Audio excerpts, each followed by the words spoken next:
കർക്കിടക കഞ്ഞി ആരോഗ്യ സംരക്ഷണത്തിനും രോഗപ്രതിരോധ ശേഷി വർദ്ധിക്കുന്നതിനും കർക്കിടക മാസത്തിൽ സേവിക്കുന്ന ഒരു ആയുർവേദ ഔഷധ ആഹാരമാണ് കർക്കിടക കഞ്ഞി. കാലാവസ്ഥ വ്യതിയാനം കൊണ്ട് കർക്കിടകത്തിൽ ശരീരബലം കുറയുന്നു. ത്രിദോഷങ്ങളായ വാതം, പിത്തം, കഫ ഇവ ദുഷിക്കുകയും ശരീരത്തിൽ അസ്വസ്ഥതകൾ ഉണ്ടാവുകയും ചെയ്യുന്നു. ഇതിൽ പിത്തം ഡൈജസ്റ്റീവ് സിസ്റ്റത്തെ പ്രതിനിധീകരിക്കുന്നു. തന്മൂലം ജഠരാഗ്നിക്കുണ്ടാകുന്ന വ്യതിയാനം കൊണ്ട് ശരീരത്തിൽ അസുഖങ്ങളും ഉണ്ടാകുന്നു. ഇതിൽ നിന്നും രക്ഷ നേടുന്നതിനായിട്ടുള്ള ഒരു മാർഗമായിട്ടാണ് ആയുർവേദ ആചാര്യന്മാർ ഔഷധക്കഞ്ഞി നിർദ്ദേശിച്ചിട്ടുള്ളത്.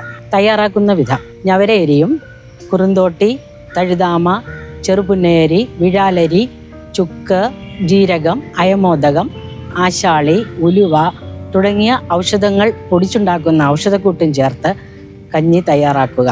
രുചിക്ക് അനുസൃതമായി തേങ്ങാപ്പാലോ കരിപ്പട്ടിയോ പനം കൽക്കണ്ടോ ചേർത്ത് ഉപയോഗിക്കാം. ഇത് രാവിലെ വെറും വയറ്റിലോ രാത്രി അത്താഴമായോ സേവിക്കാവുന്നതാണ്. ഒരാഴ്ചയോ 2 ആഴ്ചയോ ക്രമമായി ശീലിച്ചാൽ ശരീരത്തിന് ആരോഗ്യം വർദ്ധിക്കുകയും രോഗപ്രതിരോധ ശേഷി കൂട്ടുകയും ചെയ്യുന്നു. പ്രായഭേദമന്യേ എല്ലാവർക്കും ഇത് ശീലിക്കാവുന്നതാണ്.